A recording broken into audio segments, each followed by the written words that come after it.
So ito guys, nakuha ko Smart XEE. So kuha ko siya sa Temu sa halagang less than 1,000 pesos. So try natin kung buksan kung totoo ba. Kasi kala ko sale daw to eh.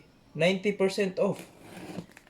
Actually, mga gimbal nasa 2,000. Pero ito, nakuha ko mga around 900 pesos. Oh.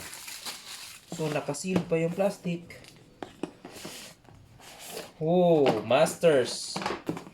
Achuan. Oh, try natin. Kung totoo ba yung gimbal. Wow! Totoo nga, gimbal. Ah, mabigat. This one, maganda. Quality. Tapos, upon unboxing, ito yung may na gimbal. Tapos, may ano siya, instruction manual. Smart XE. Tapos, meron na siyang mini tripod. Tsaka, Type-C to USB. So, itong mini tripod, oh, solid. Kaya natin to dito.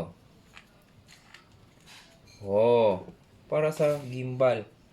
So, hindi ko lang alam paano to i-unbox. So, basahin muna natin para at least hindi masira yung gimbal. So, meron na siyang charging port. Uy, sulit ah. Gimbal, less than 1,000. Saan ka pa? Sa Temu. Oh. Kailangan natin i-download yung app dito. So, ito pala yung gimbal. 3-axis Smart XEE.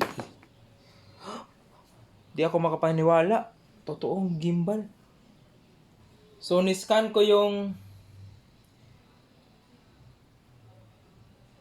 Oucha na gimbal. Yun, nakita agad. Tapos dito, naka-Apple. So, wait lang. Android download.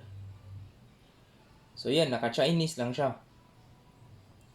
Wait lang guys, kasi medyo challenge yung translation. So, after translation, download via app.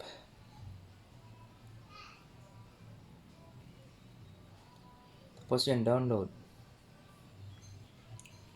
After dyan, nagda-download na siya ng app. So, patapusin na natin. So, yung app is about 97% and then i-install lang natin para mapagana itong Ouchan. Nag-install na siya. Diretso siyang tapos upon opening, ito. Parang Chinese. So, wait lang natin. Baka may translation pero naka-Chinese talaga siya. Okay. So, yun. After natin na-install, ito na yung app. Ouchan. Then after is we need to balance the gimbal and down, ganyan daw. Tapos number 7 daw, yan. Tapos dito may indicator na ito is pataas. Tapos mababasa mo rin kasi yan, Ouchan. So itong may magnet sa taas. So ganun. So ilagay lang natin yung phone to be balanced. So yan. Yan. So parang kunti pa. So yan. Although ganyan na siya. Or kulang pa. Oops. Lapit. Mahulog. Kaya ganun. Okay. So, power on natin. Yan. So, yung phone ko is tumatama dito sa phone. Na bandang dito sa gimbal. Pero so far, so good. So, double press lang. Yan, portrait.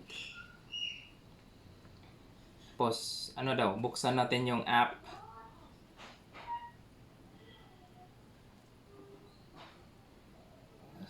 Yan. After that, connect natin. Operational guide of Smart Z gimbals. Initial position. Oh. Under F mode, so face follow. The gimbal can smart So- the lower right logo on app interface. Okay? Pay So, yan attention muna. to make the mobile horizontally balanced. After mounting,